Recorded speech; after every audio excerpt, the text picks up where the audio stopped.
Ay, magandang umaga po, Manong Ted at DJ Chacha. Opo. Bukas po ay mag-convene ang Committee on Justice. Ano po ang agenda nyo bukas? Preliminary matters lamang po. Baka tingin ko po baka talakayin dito yung sulat na sinumite po ni Congressman Jokno, Shell Jokno. Baka isa po yan sa mga maging agenda po bukas. Opo. Di ho ba't nakahabol sa takdang panahon si VP Sara doon sa kanyang reply sa complaint, right? Kahapon daw po ito. Nag-submit po sila. Sige po. Go ahead, sir. Go ahead. Nag-submit. Opo. Nag-submit po ng answer ad hotelam yung Vice President kahapon. Opo. So, kapag ho ganyan na nag-submit na siya, yun ho bang 3 days sa reply po ng complainants, kailan magsisimula po naman yon? Once na natanggap po ng complainant yung answer, so sila po ay dapat mag-submit ng kanilang reply. So it's either mag-submit sila or pwede naman din nilang i-waive. Okay. And then after that, another 3 days po para sa rejoinder. Tama ho ba yun? Rejoinder. Okay. Opo, sa rejoinder naman po. Okay. Bukas ho ba magiging subject matter na yan? Yang usapin po ng formalidad sa pagbibilang po ng araw doon sa 3 days and 3 days?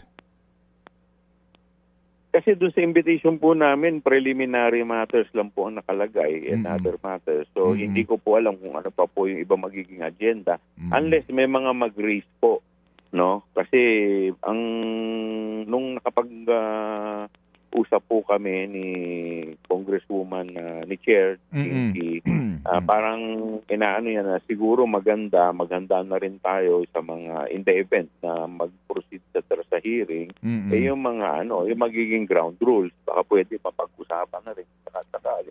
So baka isa rin yan sa mga magiging agenda namin. But yung detalye wala po siyang na-discuss pa eh. I see. Okay. Sige. So hindi pa kumbaga po ano lang po ito, administrative matters, Congressman. Tama po kayo dyan. Tama po kayo. Alright. Yung pong Madriag issue, ito ho ba ay ginawa ni Congressman Jokno through a formal communication o sa plenaryo po, paano po nangyari yun? Ang pagkakaalam ko po, letter. Dahil yun po yung nabanggit sa akin ni Madam Chair, may letter daw. So tinanong ko tungkol saan yan. Sabi niya, parang yung pagta-transfer yata ng, kasi nga yung sa safety ni Madriaga. Opo. So sabi niya ng ganon, gusto niya na siyempre hindi naman po pwedeng magdesisyon ng mag-isa yung chair. So siguro gusto rin niya na ihain to at marinig ang lahat ng mga opinion ng mga miyembro. Okay. And then sir, yung pong sinasabi nitong si Ginoong Ridon, ano po, na yung dalawang abogado ni magpaparehistro, hindi panahon na ho ba para mag-formal na komunikasyon ang kampo ni VP Sara kung sino mga abogado niya sa panahong ito o doon na po yan sa simula ng actual na po na pag-iimbestiga ng Committee on Justice? Well, actually, pag-sumite po nila kasi dun sa kanilang answer, nandun na yung mga pangalan ng abogado. Mga abogado. Opo. Pero wala pa talaga silang formal entry. So, hindi ko alam kung i-consider ito as formal entry o sa mismong hearing proper. Normally po yan kasi pagdating sa hearing proper, mag-enter po sila ng kanilang mga appearance. Opo. So, yung pong sinasabi ni Congressman Ridon na question doon sa dalawa, no, na umano ay kasama sa mga sa dapat magpaliwanag, no? Oo, sa isyung ito ho na kinakaharap ni VP Sara, hindi pa yan mapag-uusapan bukas. Maliban na lamang kung siya ang mag-question sa meeting, ganun ho ba yun? Unless i-open po ni Congressman Ridon, baka po pwede rin namin pag-usapan yung kung anong gagawin po namin doon. Okay, sige. So sir, after po ng meeting nyo bukas po kasi Miyerkules, di ho ba ang simula ng inyo pong bakasyon ay sa Huwebes na? Opo, bukas na po yung last day. Oo. Supposedly, bukas na po yan. Oo. Bukas na rin po pag-uusapan na kung kailan kayo mag-convene kahit na po naka-recess ang Kongreso, yung schedule po ng inyong mga pagdinig? Pwede rin pong i-open din yan kasi yan po pwedeng pumasok sa mga preliminary matters. Pati yung magiging ground rules namin kung sakaling mag-proceed na sa hearing, ano yung magiging ground rules namin. Opo. Sige. At baka po pwede rin yung mga calendar po pwede rin nang i-set yan. Kasi nga din po ang pinag-uusapan din ay yung quorum, availability po ng quorum sa mga miyembro ho ng Committee on Justice. Sang-ayon ho ba kayo doon, Congressman, sa sinasabi sa aming panayam po kay Congresswoman Luistro na kahit na po after the Lenten break, hindi pa ho kayo nakatakdang pumasok para po sa inyong pagpapatuloy po ng sesyon, maghihiring na po kayo? Are you amenable to that? Ako po, pwede naman po kasi kung kinakailangan po talaga, lalo pat, siyempre alam naman natin, magbe-break kami ng June. So kailangan bago matapos yung June, sana matapos na ito at least insofar as yung committee hearing po or may salang na po ito. Kasi ang hirap naman kung ito'y nakabinbin, tapos mas mahaba po yung break. Sinidiya kayo dyan, July na ang balik nyo. Opo, July na. Na naman, yung mangyayari. Kaya kailangan mas maganda kung kinakailangan tapusin na to bago mag-break ng mas mahaba, matapos na to. No, meaning matapos na at magkaroon na po ng desisyon kung meron ho ba talagang i-endorse. Opo, kung meron na ho ba talaga kung i-endorse ito sa Senado. Oo. Kumbaga makapagbubuo kayo ng articles of impeachment kung yun man po. Opo, kasi po pag sumitin nito ng resolution sa plenaryo, nakalakip na po doon yung articles of impeachment. Opo. So, pero kinakailangan makakuha kami ng 1/3 vote. Anything less, pag nakakuha po kami ng mas mababa sa 1/3, dismiss po yung kaso. Opo, yes sir.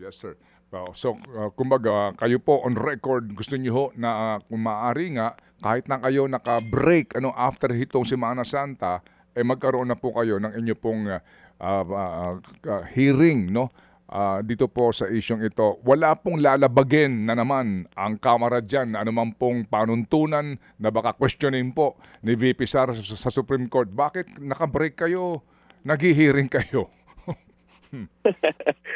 Malamang isa rin yan sa mga pag-uusapan. Kasi actually, ang mga isisang i-consider din kasi natin, ako po kasi madali magsalita ng ganyan dahil sa Manila lang ako. Pero yung mga miyembro po ng mga nasa probinsya na tumitingin po sa kanilang mga constituents, magbabalikan po yan. Yun ay pagkakataon na mas mahaba yung oras nila. Siyempre, kailangan bigyan din natin ng punto yung mga kanilang concern. Oo nga, para nag-uuwi yan sa probinsya, ha? Hindi joke. Uwian lahat sa probinsya lahat, Opo, oo nga po. Sige, Congressman, sige, may tanong lang po si Chacha, pahabol lang po. Yes po. Kong Joel, kanina sabi niyo po preliminary pa lang yung mangyayari bukas, pero baka kasama sa mga matalakay, ito pong motion ni Congressman Shell Jokno para po maglabas ng subpoena para sa ilang mahahalagang dokumento at bank records ni VP Sara. May possibility po ba na since kasama po ito sa pag-uusapan bukas, agad-agad pwedeng maglabas ng subpoena ang Kamara kung mapapayagan po ito or magkakaroon ng botohan? Hindi ko pa po sure. Actually, sinabi lang sa akin letter It's not emotion Parang sulat lamang yan. So bukas po, siyempre, lahat po yan, patalakayin natin. Siyempre, ayoko naman pong sabihin kung dapat na kasi hindi pa naman nagbubukas talaga yung hearing proper. So, okay. tingnan din natin. Opo, kasi parang ang nakalagay lang doon, preliminary matters, ang assumption ko lamang po, siguro pag-uusapan yung magiging ground rules. So, kung kailan yung mga, ngayon, kung kailan tatalakayin yung mga motions, kailangan buksan muna yung hearing proper. So, hindi pa wala pang possibility sa gano'n na may subpoena agad for bank records, Walang ganun po, Congressman. Yun po ang pagkakaalam ko. Baka hindi pa po pwede unless magbotohan at mas marami ang sumang-ayon Kasi alam naman po natin lagi, it's always a numbers game. Oh yeah, oo. So may possibility. Collegial decision po yan. So ibig sabihin, depende pa sa mangyayari bukas. So may possibility na pag preliminary pero nagkabotohan na pagpasabihan na tayo ng bank records and other important documents, pwede. Depende sa Pwede po, mangyayari pagka bukas. wala naman pong hindi po pwede. Basta Opo, na opo. pagdesisyonan ng nakararami. Oo. Sir, yung isa pa na sinasabi din po ni Kong Shell Jokno, yung pong sa under the custody na lang ng Kamara, si Ramil Madriaga. Kasama din po to sa pag-uusapan? Oo nga daw. Yun nga ang pagkakalam ko, yun nga yung isang concern. Okay. Dahil nga sa safety ni Ramil. Pero siyempre, kailangan hingin din natin yung, sa akin po, personal ko lang po ito. Tingin ko mas maganda, hingin din namin yung opinion ng korte na sumasakop po kay Ramil. Okay, sige po. Congressman, ano po yung partido? Lakas po, lakas. Okay, sige. Sa lakas ho ba, wala kayong disgusto sa kasalukuyang leadership? Wala ba kayong ganun po pinag-uusapan? Wala naman po. Wala pa naman po kaming pinag-uusapan.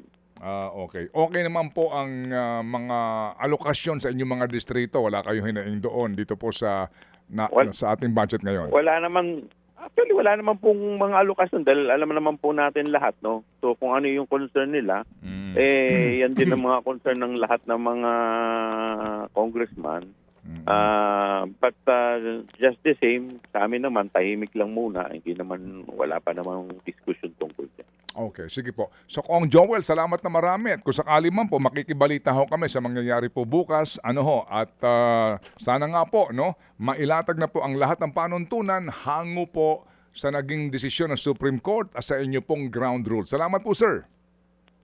Maraming salamat. Mabuhay po Manong Ted at DJ Chacha. Mga kapatid, para sa iba pang mga balita at impormasyon, sundan niyo po kami sa X, Instagram, Facebook at syempre sa TikTok, True Network PH. Mag-subscribe din po kayo sa aming YouTube channel, True Network. May website din po tayo, truenetwork.ph, at pwede nyo rin po kaming mapanood sa Channel 19 ng aming True FM TV. Lagi pa rin makinig sa radyo dito po sa 105.9 True FM dahil dito, laging true sa'yo, kapatid. Dito tayo sa totoo, tunay at tapat.